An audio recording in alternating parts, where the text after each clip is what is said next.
Welcome to episode 28 of the Rock and Wellness Podcast. I am your host, Rachel Joy Olson. This episode features a conversation I had back in 2020, but the insights and inspiration about aging gracefully are just as relevant today. My guest shares her experiences and wisdom on thriving after 50, and I know you'll find so much value in her story. I'll be catching up with Cara Fullerton again soon to follow up on her journey, so stay tuned for more in upcoming episodes.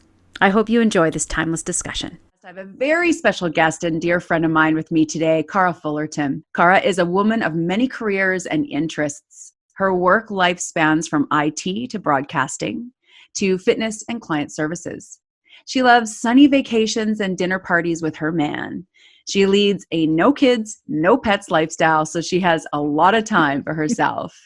Now she's entered a new phase of her life that she's struggling to navigate, her 50s.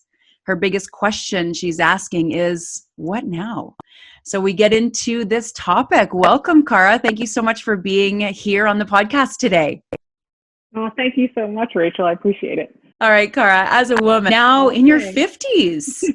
50s. Wow. Yeah. Can you please share with us and the listeners just how you feel about heading into this fifth decade of your life? And what kind of advice, what would you say? How do you feel? And, as we kind of go through, maybe speak to the women who are listening who are potentially going through this journey themselves. What can you say on that? How are we feeling? Well, it's funny because I feel like 50 and the things that come with going into this new decade for some of us, kind of was like a brick wall. Well, maybe not a brick wall, maybe a wooden wall. Because my 50th birthday was amazing because I was in Maui and I was there with my boyfriend. It was probably one of the most beautiful vacations I've had. And then shortly after that is when some of the effects, like the perimenopausal stuff, hot flashes, moodiness, all that kind of stuff kind of started. And it's just been sort of a roller coaster ever since. So 50 itself for me, the actual birthday was amazing. Moving forward, there's been a lot of physical struggles, and with it came some emotional struggles as well. And I've always been the type of person who's never worried about their age or was concerned, and I never shied away from saying how old I was. I mean, I still tell people if they ask. But that kind of changed for me. So I've been, for the last, year and a bit, because I'm 51 now, I have been just trying to navigate through it and trying to figure out, well, how do I get through this physical stuff? How do I get through the emotional stuff? What do I need to change? Do I need to do more? Do I need to do less? And with that comes like, okay, looking for information and not really finding something that I feel works for me. So it's been an interesting struggle, but I'm just at the part now where I'm trying to change it from a struggle to more of a challenge or an opportunity to really change my lifestyle in a way that helps me get through this stuff. For sure. So you spoke about both the physical and emotional struggles. Let's maybe explore both of those. So can you talk a little bit about what are some of the physical struggles? Let's start there because we always, we're physical beings and we tend to default to that. So what are some of the physical struggles that you have noticed on this, kind of journey into the 50s? Absolutely. Well, energy. The energy is not there like it used to be. There are definitely mood swings. But the biggest thing for me was the hot flashes, because not only were they kind of embarrassing, and, when I used to work in customer service, and so I was customer facing. So the hot flashes, not only are they uncomfortable and sort of embarrassing, but at night they kept you up. So that impacted your sleep. We know how important sleep is. So extremely frustrating. That's probably the biggest thing that really bothered me. I didn't really know how bad my mood swings were until I was hanging out with my boyfriend. So it was the energy, it was, the softness of the muscles, not feeling the same way. It was the stomach getting irritated. with foods that I had eaten before that didn't bother me. But definitely the energy and the lack of motivation was probably some of the bigger physical issues that I've experienced. Yeah. And I would say that any woman that I've actually spoken to kind of in that same age group has thought the same thing, right? Are experiencing the same thing. I mean, do you find that it gives you a little bit of comfort to know that you're not the only one? It does, yeah. At the same time, I'm the type of person that is saying now, like, I'm not going to let this stop me. Like, why should I disappear? Why should I accept the weight gain and the soggy muscles and the cellulite and the all that stuff that comes with it? I don't want to accept that. But I honestly, I go up and down. Like some days I'm like, well, I'm not going to accept that. And then it's like, Cara, come on. Like this is the way it's happening. This is the way that it should be. And then it's like, forget it. No way. So I'm kind of I have this little battle going on. But to know that there are others out there, the few people that I've spoken to, maybe there's something that we can come together on or just have some support. That's right. If nothing else, having the support. And I like what you said there, because you're like, there is that almost battle probably in your mind going, okay, do I accept just this is what it is? Or do I say, I don't need to accept this? And, when I speak to you or, other clients that I've spoken to kind of going through the same thing, it's almost like, well, we need to accept ourselves where we are, for sure. Right. I'm a big believer that we need to just truly love ourselves where we are at in the moment, but then also always striving to do better and be better into really what's going to make us feel great. So I don't think we just lay down and, say, oh, okay, well, this is it. Life's taken me down. Yeah. But we can just say, I'm not the same as I was in my 20s, and I accept that. But I'm still going to be strong and vibrant because I'm healthy. And it's a new approach. It's like I said, it's an opportunity to maybe see that there's something else out there that is going to improve my lifestyle, my healthy lifestyle. Maybe there's something that I need to start doing more of or doing less of that I never really considered. There's nothing wrong with change, right? Well, that's right. I think we need to be open to that as we get older, Yeah. right? Like I'm a little bit younger than you. I'm still in my 40s. But in saying that, with every decade, we all, I think, are noticing changes. And, I'm someone as you, we used to work out really hard. We pay really great attention to kind of that higher level performance and training. But as I know for me, as I've gotten into, early 40s, my body's just saying, you cannot train like that anymore. And as soon as I think I can, I have an injury. Or my body says, look, you need to sit back for a moment and shift and do something different. Yeah. So like you said, we just need to be open to those changes and listening, I think, a little bit more to what our bodies are saying. Exactly.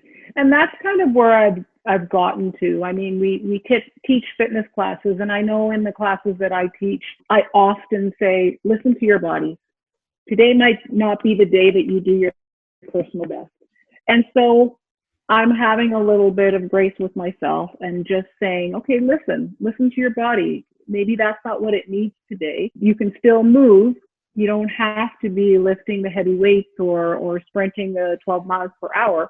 Maybe today's the day you just, work on your mobility. So I'm getting there, but it takes a lot of self-talk for sure. It does. And it's consistent. I say that to my clients a lot, that this is not a fad diet. This is a lifestyle. This is an ongoing learning. And you and I work together in a fitness studio. So we see our clients struggle a lot the same. And often what I say to my clients and even myself is give yourself permission to slow down if you need to. And I think sometimes we just need to say, it's okay if I'm not going all out today. It's okay for me to just move my body and do what my body needs today. Cara, what are some of the emotional struggles that have come with this process? Well, the feeling of getting old and not being relevant anymore, sort of disappearing, I guess you could say. It's about like when I was researching and just trying to find things for ladies in their 50s, I just didn't fit any of the stuff that I could find. but every once in a while I see something. There's an Instagram account that I follow. It's called Fly Ageless, and they promote the men and women in their 50s, the silver foxes, and it's beautiful. I want to be that. I want to be that person. But there aren't a lot of resources that are sort of promoting that sort of thing. So it kind of makes me feel like, well, maybe women in their 50s aren't relevant anymore. So how do I stay relevant? How do we acknowledge that there are women, men in their 50s, 60s, 70s and beyond still doing stuff, still making an impact in a fresh new way? Sounds to me like there's an opportunity there. 100% there is an opportunity. Right. And, Yeah. and you're right. And I think I've seen a lot more actually online about people who are embracing their age. And I have seen some stunning pictures of just real people that are in their advanced age. And I'm lucky because I have a mother she's quite young, but she hangs out with a circle of people who are quite a bit older than her. So she went to an event once that it was something about like the top 10 most influential people in their 80s or more. And so she went to this event that was celebrating business leaders and people who are in their 80s and 90s who are still inspiring, who still have businesses, who are still out there moving and shaking. And she said that she was so inspired being 20, maybe even 30 years younger than some of these people, going, wait a minute here, life isn't over until it's over. I look back at somebody I've followed a really long time was Louise Hay. I don't know if you know who she is, but written a lot of books like You Can Heal Your Life, things like that. Hay House, started Hay House. But she started Hay House, one of the biggest personal development publishing houses, when she was in her 70s. Wow. And, it just goes to show that there's opportunity here. And I think, for you being a young, spirited person, like you said, like you kind of look at maybe the 50s and you go, oh, I don't know if I fit in there because I don't feel like that, space yet. But there's an opportunity for someone who is, fit and healthy and vibrant to maybe lead people into that space. Do you feel like that? Have you felt like? Oh yeah. Let me tell you, I've been brainstorming on podcast topics, and that one really is near the top of the list. How to motivate and inspire people that are 50s and beyond. I mean, what about the top 50 at 50 plus? Where's that? Because there are a lot of people out there that are doing some amazing things that maybe are not being recognized. That's right, because we live in this society and world of young, and I always see the 20, people in their 20s who are top, and the people in their 30s who are top. But you're right, we don't see enough of it as top 50s, top 60s. And I think that it's time for a shift. Yeah, there are some great people doing great things that are younger than 50. I'm not taking that away at all, but there's a different sort of work ethic and mindset of people in their 50s and beyond. It would be a great opportunity to highlight that, to showcase that in some way. Mm-hmm. Yeah, I completely agree. Like you said, just recognize people and encourage people to celebrate getting older. I had a coach once actually who said, a brand new coach who was starting to get to know me, and he said, well, how old are you? And at the time, I think I was mid-30s. I said, well, I'm 35. And he's like, he was in his 50s at the time. He was mid 50s. And he was like, oh my goodness, you are just a baby. Like he said, life doesn't begin until you're 50. And that kind of has always stuck in the back of my mind, because when I've listened to people like you and a little bit older, they have said the same thing, that, I've never felt more comfortable in my own skin. I've never felt better. They seem to have talked about that they have shed the worries and the stresses sometimes of what comes with being a young adult. Yeah, the peer pressure, absolutely. And maybe that success comes at 50 because we know more who we are. We've built more confidence in ourselves and our skills. We know what we bring to the table. In some cases, not all cases, we kind of don't give a bleep what other people think. Yeah. Right? That's right. Yeah, because there's no need to worry about that anymore. Exactly. But there still are a lot of people that are, and that's where, helping to navigate through that, and help people as you go through your journey help people be more confident in their space. Yeah, it's interesting because I'm a self-proclaimed superwoman. I try and figure things out for myself. And unfortunately, that doesn't always work. And so through this journey, I'm trying to remember to ask for help, just accept that I can't do it like I always have been able to do it. So I think that's probably the first step. Just like anything, taking it one step at a time and remembering that it doesn't have to be perfect, because that's the biggest stress. These last couple of weeks, I've been struggling with, okay, what should I eat now? What's going to bother my stomach? Well, do I do an elimination diet? Do I start taking things out, or, start with a basic, eating basics and then adding in? And as I was thinking about it and the restrictions, I got so stressed because, well, what if we go out for dinner, or what if we go to a friend's place and I want to have a glass of wine? Like the stress, I was like, you can't stress about this. But then I was thinking, okay, it's okay to not be perfect in whatever plan you have for yourself. You're going to have days where it's not going to be perfect, and you're going to scarf down that Snicker bar. It's a constant sort of journey. It's never like, okay, I'm going to do this, and then everything goes smoothly. So remembering that you're not perfect and it's okay to screw up.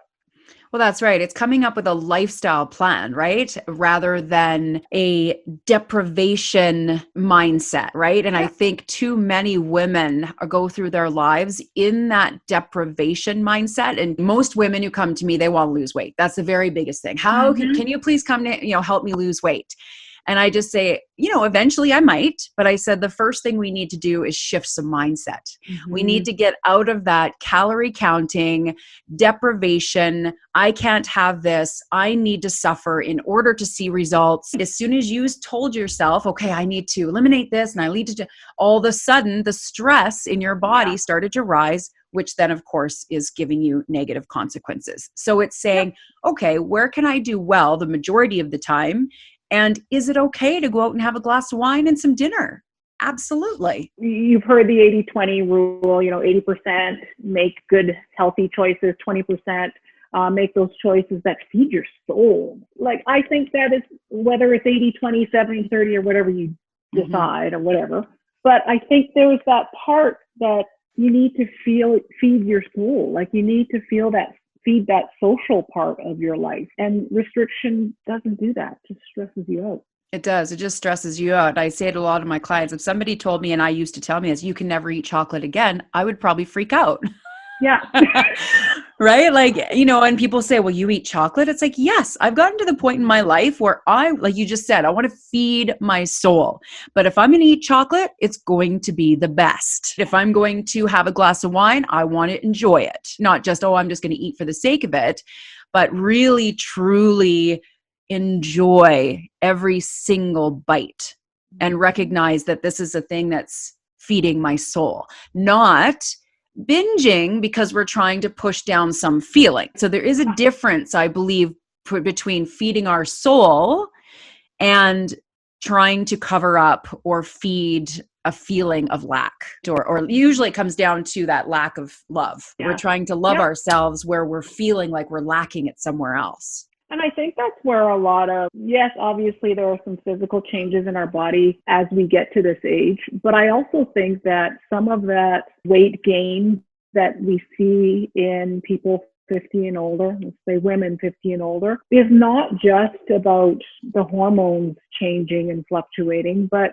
it's that emotional eating. Like I'm an emotional eater. For sure. I'm a bored emotional eater. If I have nothing going on a Saturday night and I'm home alone, I got to get this snack and this because it's Saturday night. And I recognize in a lot of cases when I'm at the grocery store and I'm getting my real food and I'm looking at the chocolate, I recognize that I'm bored. I've got nothing going on. I need to eat this thing to make me feel good. So I'm recognizing it, and man, the self-talk, that's what turns me around. So but what would not be all the some of time. that? What would be some of that self-talk? Why don't you share that with us if you're open to it? Well, I often think about what other options I have at home, or what else would be a satisfying meal. What meal do you really like that's healthy? And so I think about the substitutions, right? Well, I think that's a really important thing though, because that's a really big practice of mindfulness. And that's really so important in, I think, our overall health is just analyzing, just starting to pay attention, just Yes. not surfing through our life, just letting our emotions carry us anywhere and everywhere. Like a drifter, that's the term that I was looking at, like a drifter, right? But we're actually paying attention to what's happening inside and outside of us, right? That's one thing I've done in my personal practice, especially in my meditation every morning, just starting to look around me and pay attention to my thoughts, my feelings, and even the outside world and go, okay, I'm hungry for this. Why? Is it because I'm actually hungry? Or is it because I'm bored and it's Saturday night, right? And I just, feeling sorry for myself or whatever it is, and I always say that to my clients, that it's okay to eat whatever food. There's no good or bad foods.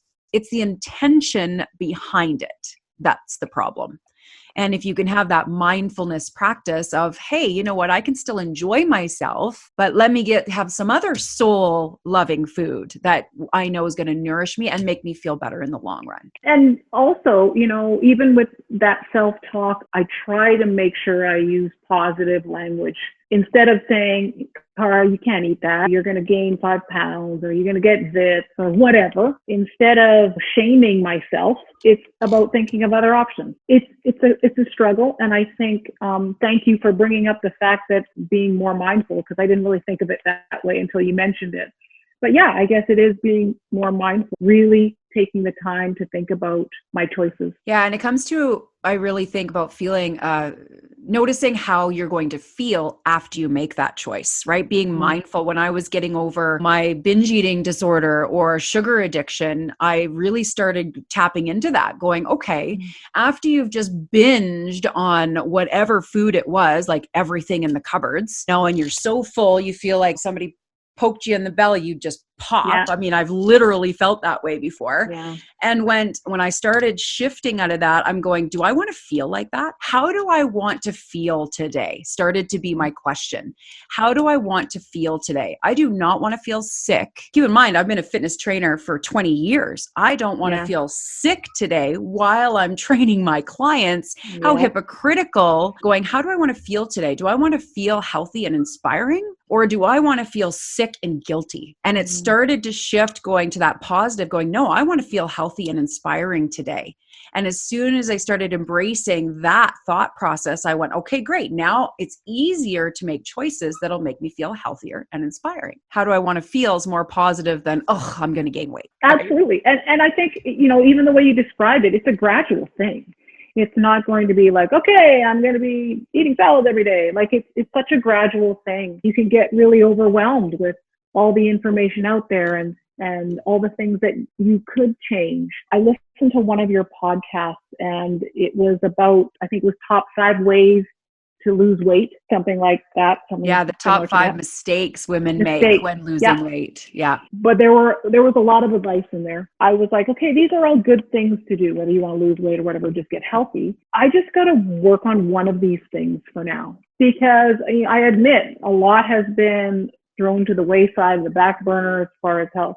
Sure, I've been working out, but maybe the food and nutrition, but picking one thing at a time. And so it's not so overwhelming. Well, that's right. 100%. I mean, people, I think, go, okay, I'm going to go on a diet and I'm going to start exercises. I'm going to quit smoking. I'm going to quit drinking. I'm going to start meditating. I'm going to start doing this. I mean, I get anxiety just saying all that in one sentence, right? Let alone, the first thing I had a client reach out to me the other day and said, okay, I really need some advice and I'm so unhealthy and I need to change. And I just said, what do you think is the one thing that you could start with right now? She went, well, I think I could drink a little bit more water. I'm like, perfect, start there. I'd say pick the one thing instead of trying to do it all. Pick the one thing that you think you can that's in your control to change right now. I don't know about you, Rachel, but I find that at my age, slip-ups are more detrimental. longer lasting effects.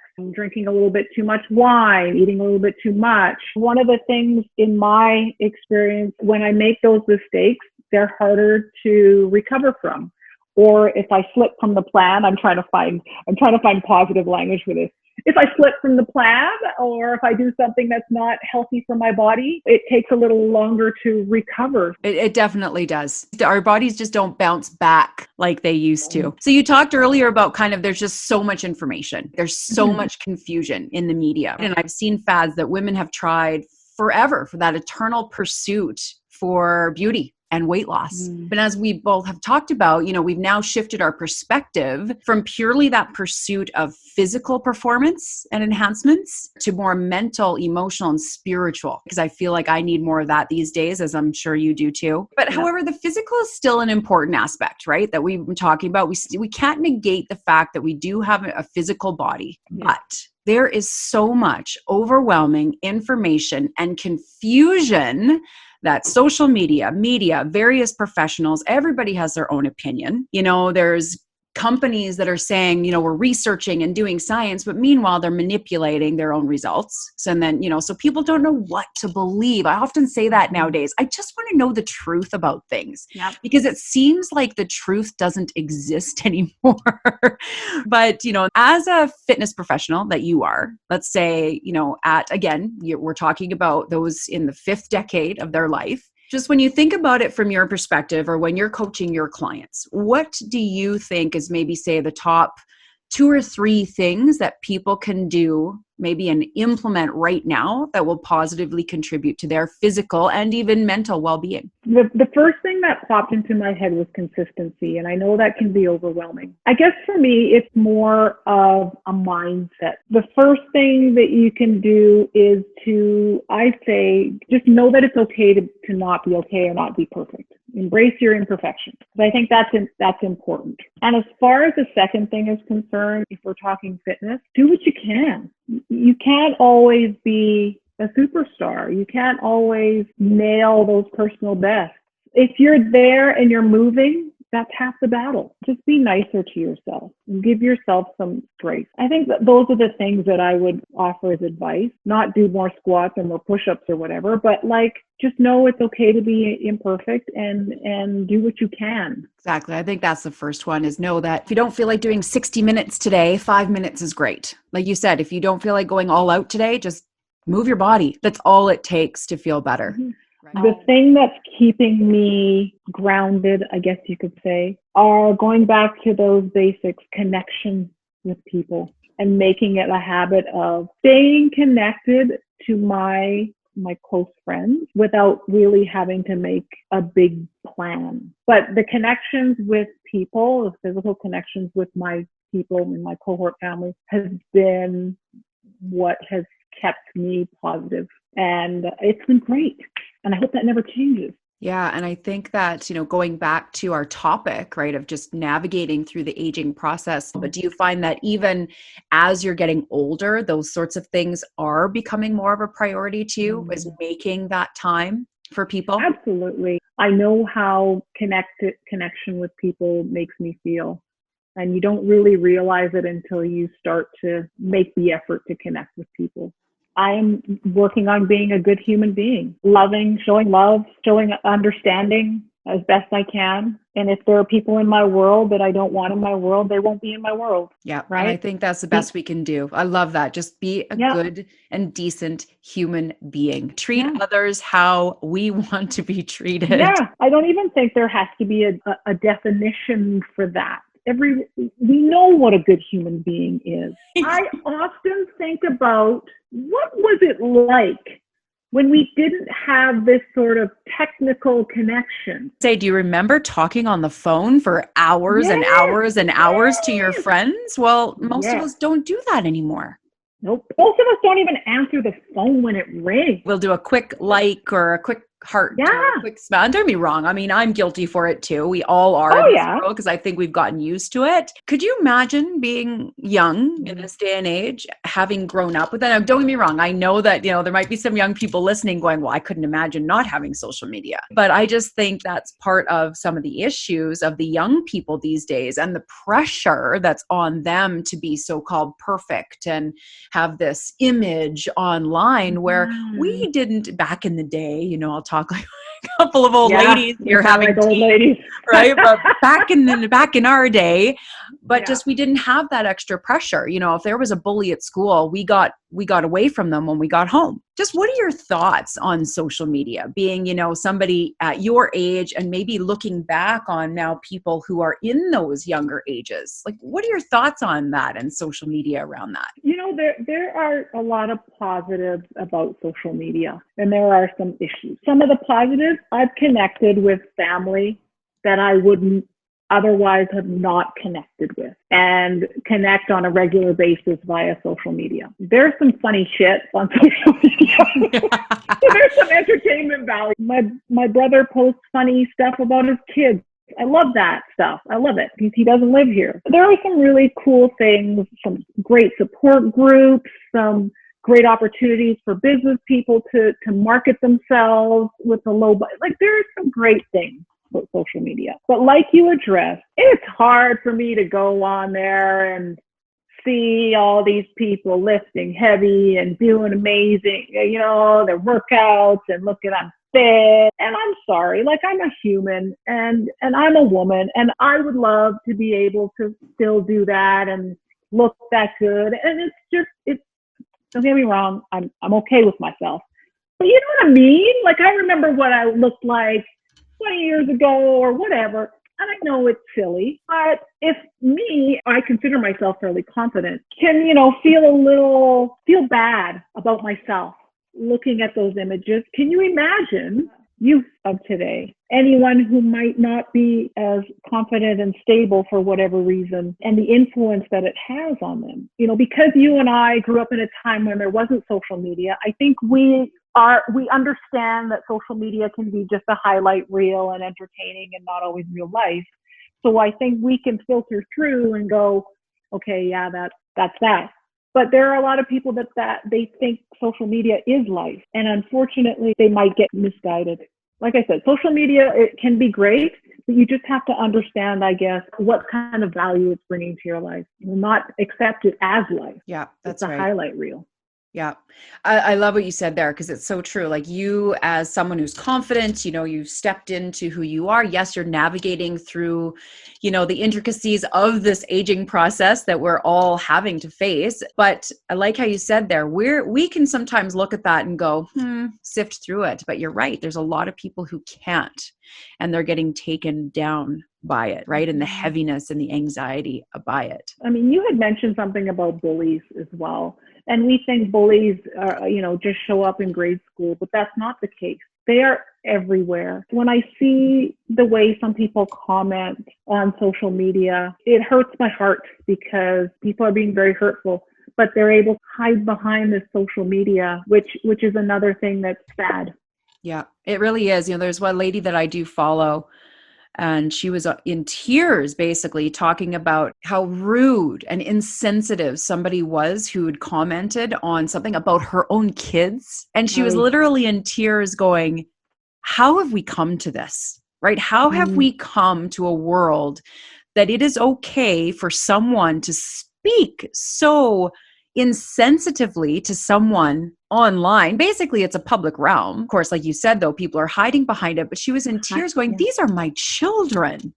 How dare you? And I thought, she's absolutely right. Like, it goes back to, let's all try to be decent human beings, and speaking like that to each other is not being a decent human being. We all have our own stresses, and and don't get me wrong, I know that people who are lashing out like that, they're hurting themselves. I mean, like, not that they're hurting themselves, but they are hurting inside, like their soul and their hearts are hurting. So I know I used to get really upset seeing that, and now I'm really shifting, going, there is a hurt soul there. There is somebody who is hurt, and they're like a wounded animal. A wounded animal doesn't want to hurt you, but when they are wounded and they think that you're going to hurt them in some way, they're going to lash out. So I think one thing that we can do, even as observers in that, is just turning it back, going and saying, I just feel sorry for you. I'm sorry. I feel sorry for you that you're hurting, and I hope that you're able to heal one day. I think that those of us who can look at it from that realm, for me, that's the one thing that helps me, instead of going off on a tangent and then turning around doing the exact same thing, because fighting a fighter doesn't help either. And I've often thought, I get so passionate and I just want to fight about this and I just want to go after these people. And then it's like, well, wait a minute.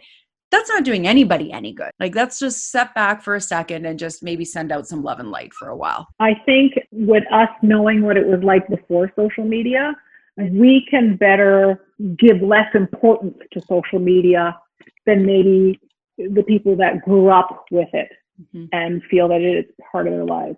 We have the ability to give less importance to it because we know what it was like without it. I think it's important for us to be able to have communication and discussion around these topics.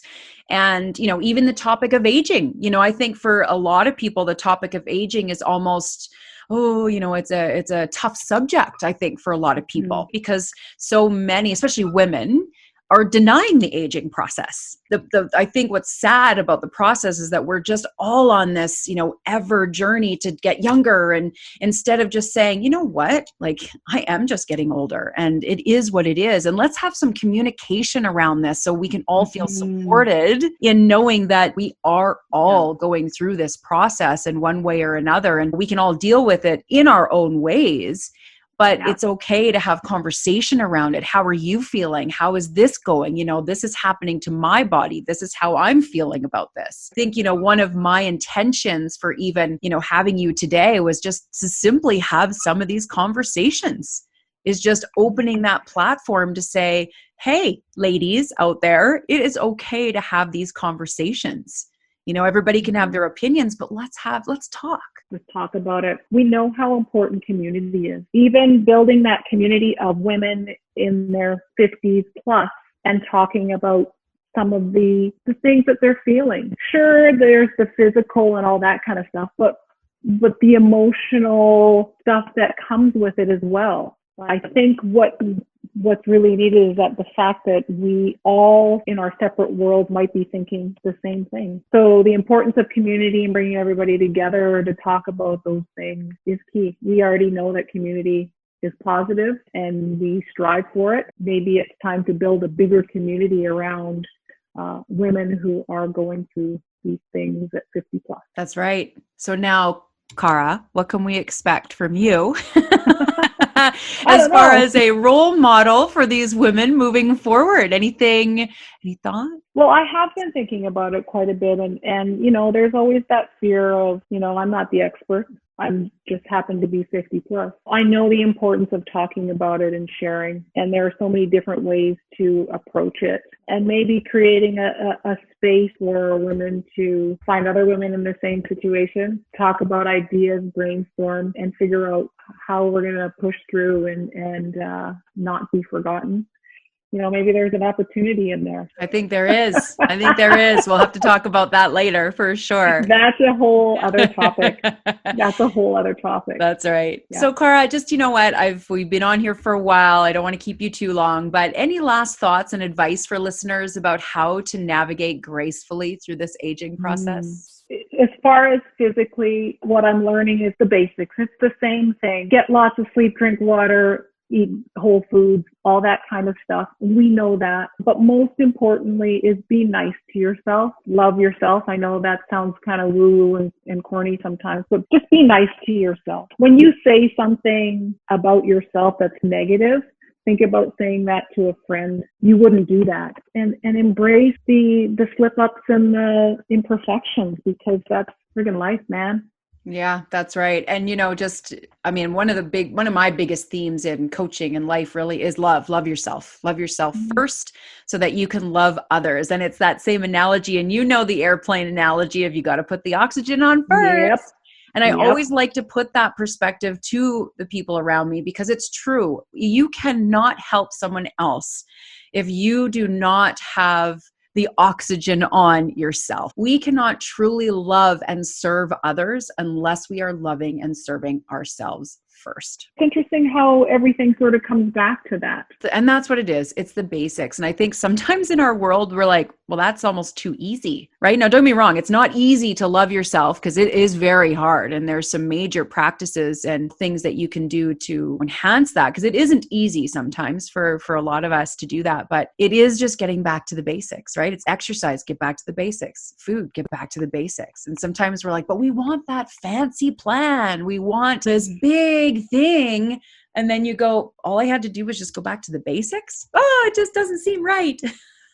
you know, but it's looking true. for something fancy. Well, thank you so much for your time today, Cara. I am sure that just showing up and moving through this journey yourself has definitely inspired other women, those who are listening today.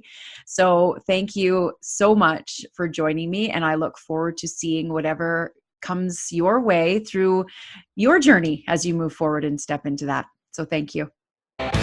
Thanks for joining me on this episode of the Rock and Wellness Podcast. Make sure to visit my website at www.rjowellness.com, where you can subscribe to the show and check out all the show notes. While you're at it, if you found value in this podcast, if you'd simply tell a friend about it, that would help out too. You may choose to join the R.J.O Wellness community to take advantage of the freebies, courses, and coaching that will take your voyage to the next level, or support this podcast with your monthly membership. Until next time, my friends, keep rocking your wellness.